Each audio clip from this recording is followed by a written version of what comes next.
one who's preparing for this examination struggles with is time management. So it's easier said than done, but I think it is an essential prerequisite for cracking this examination. And time management doesn't necessarily mean that you have to get up at 4 o'clock in the morning and study for supposedly 18 to 20 hours a day and then go to sleep, because it's a big myth. But I think, and linked to that is motivation. I think more important than motivation, because motivation is something I feel which dies down quickly. I think I remember reading this quote in terms of motivation is like bathing. You need it every day, and getting it every day becomes a little difficult. One day you'll be full of this josh, I'll crack it in my first attempt, I'll get top 10 rank. And next week you feel you're good for nothing, you can't do anything and you don't want to study. So more important than motivation, I think, which is definitely important, is maintaining a level of consistency in your preparation and maintaining a certain level of discipline in your preparation. So once you have that sort of internal accountability that this is something that I need to finish today, and this is an option that I don't have to not finish it today. Keeping motivation away.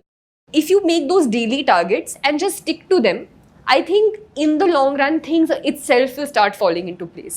So that sort of internal accountability you need to have. I'm not saying it's easy, but I think if you've decided to crack this examination, it's something that you have to cultivate.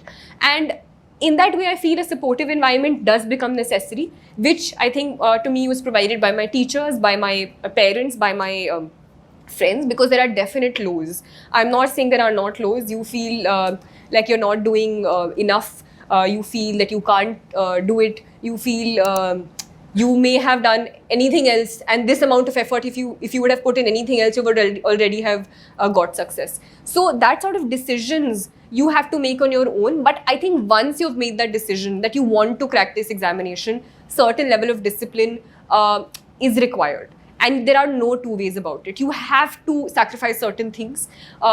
I'm not saying balance is not required. You do need breaks. I personally was one, and I think I'm emphasizing all of this too much because I personally struggled with it a lot. I'm not a person who, I have been a good student. I have got good marks at all times, but I was not one who only liked to slog, right? Like I needed my breaks. I was someone when I was really productive and when I felt like being productive, I would put in every bit of my energy. But at the other times, I completely left studies and used to, take breaks. But when I was studying, I made sure that I was accountable to myself. And that's why I think internal accountability is more important. You don't need to show anyone कि मैं किताब लेके बैठा हूँ 8 घंटे से बैठा हूँ, दिमाग में कुछ नहीं जा रहा, पर आपको पता होना चाहिए ये वाला टारगेट मेरे को इस दिन तक खत्म करना है, ये वाला इस दिन तक खत्म करना है, और इस दिन तक, and there's no one else who's answerable apart from you. So I think that is going to be what I'll leave you with.